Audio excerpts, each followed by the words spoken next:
There's an old saying, if you're not contributing, then you're contaminating. And that applies to everything you do with your basketball team this season. Doing nothing, just showing up, going through the motions just enough. These aren't options if you want to contribute to your team's success. So today I'm going to share 3 ways that you can contribute to your basketball team's success. Let's jump in and discuss.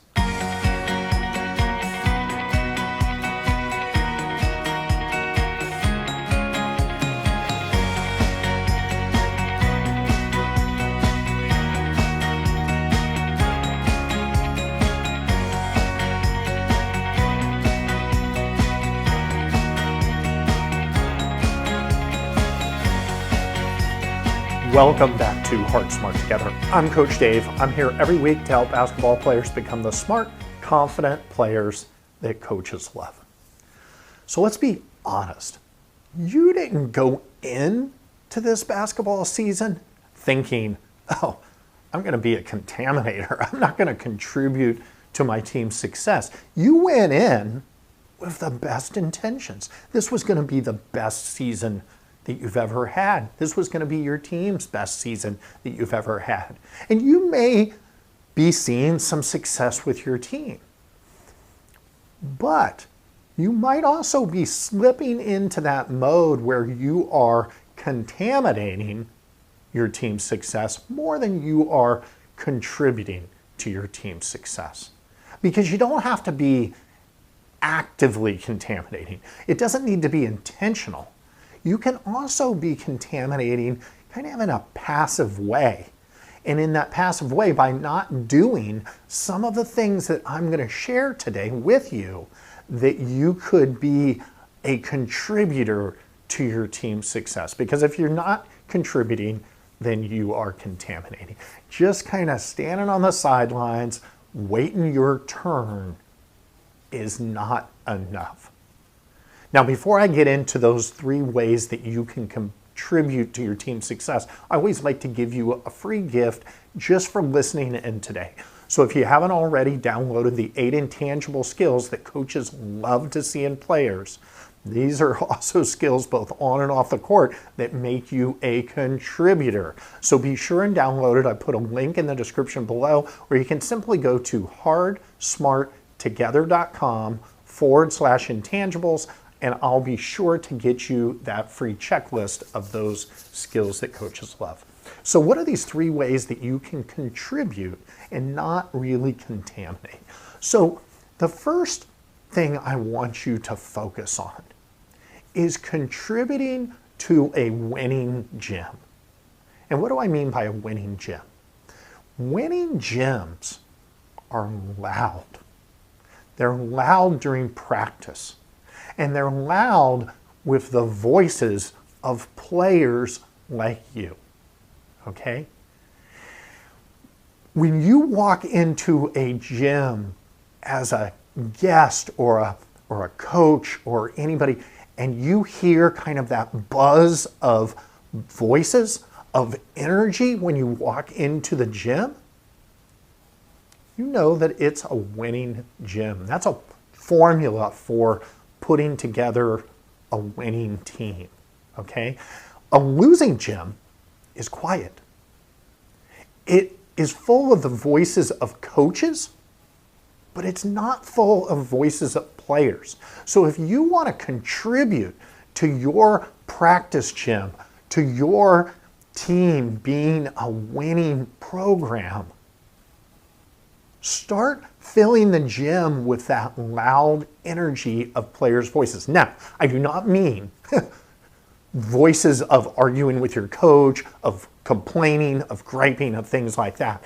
I'm talking about giving reminders to your teammates, okay, of what you guys are trying to accomplish in a drill, in a play, whatever the case might be, giving reminders so that mistakes don't happen, because reminders are things that you give before a mistake happens, right?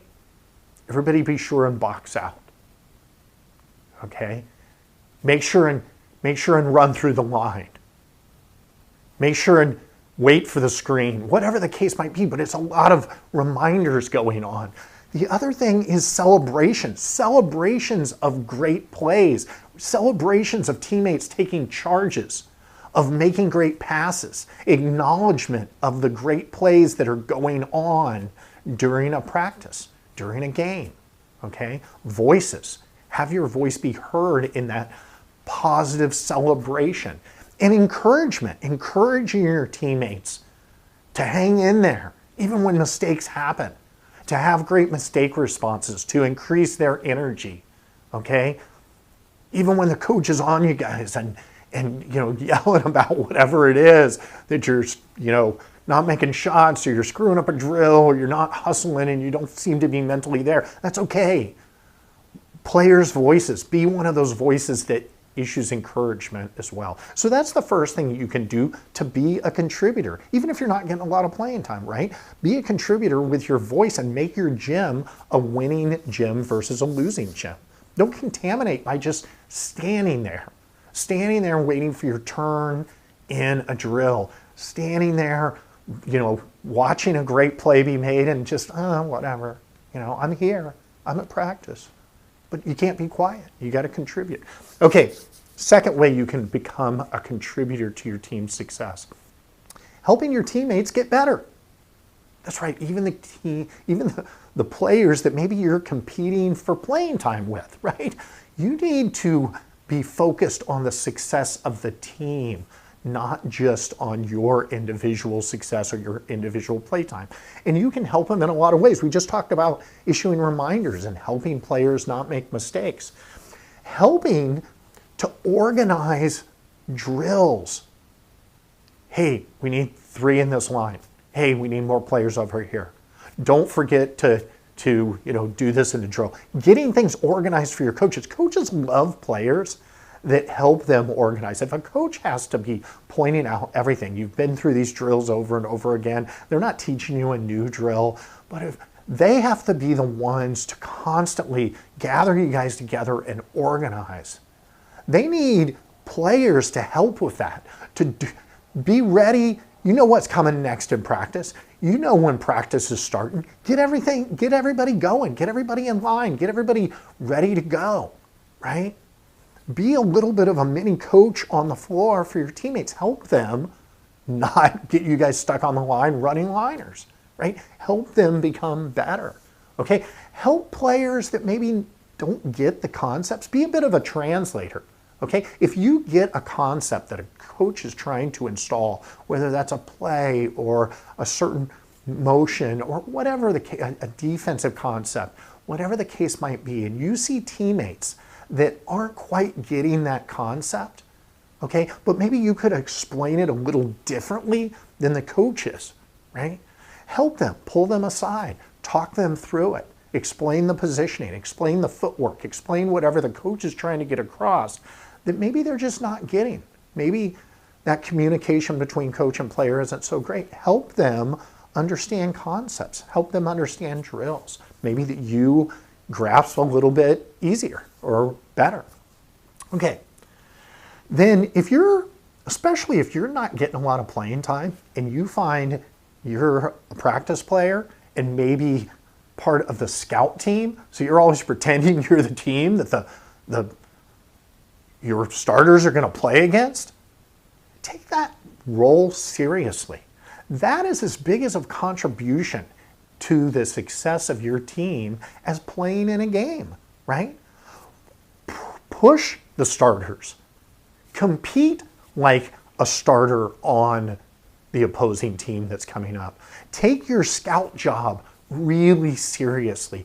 Take the competition level in practice up a notch, okay? Because you want your team's success. You want the success of the team, not just necessarily you. Yeah, you'd rather be playing in the game. Yeah, you'd rather be a starter. Yeah, you'd rather have more time on the court.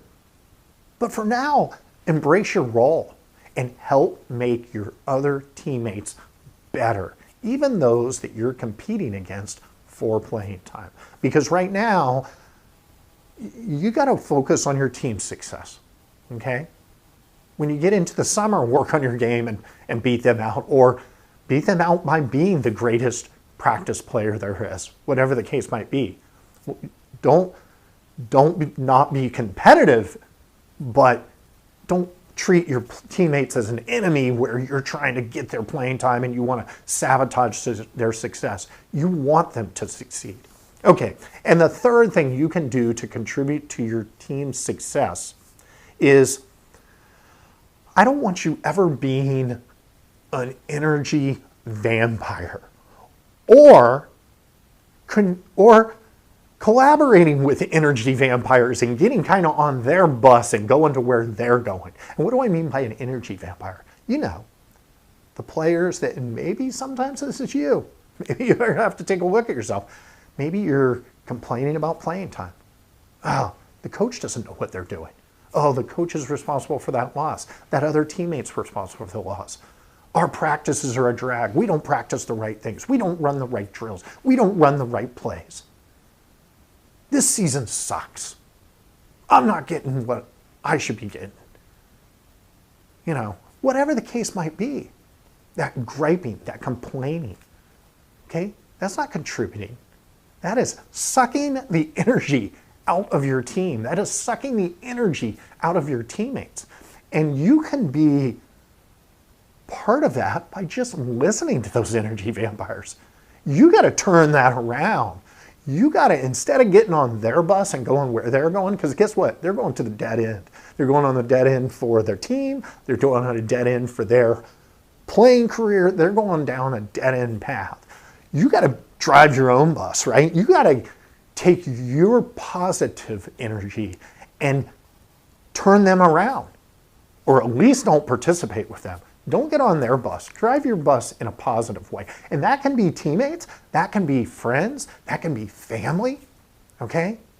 You can't go down that path of that negative energy, because that's not contributing. That is definitely contaminating, okay? That brings low energy to the gym. Because if you've just gotten out of a conversation, let's be honest, you just got out of a conversation about how everything sucks. How much energy can you bring to a practice? How much energy can you bring to a game? How much positive energy can you bring to your team? You can't. So don't be an energy vampire, and don't even participate with energy vampires, okay? They will suck your individual energy away, and they will create a negative energy for the team. Don't be one of those people. So that's your 3 ways that you can contribute, even if you're not scoring 20 for your team or playing a lot, or maybe you just found yourself, maybe you are a starter, but you said, oh, I've been contaminating a bit by, maybe it was passively. Hopefully this helps you be a better contributor for your team success, and it will reflect on you as an individual player as well. Hopefully this was helpful. If it was, give me a like, give me a comment. Let me know if you have found yourself being kind of a passive, whether it's an energy vampire or a passive contaminator to your team, and how this will help you turn it around. And until next week, remember to play hard, play smart, and play together. See you next week.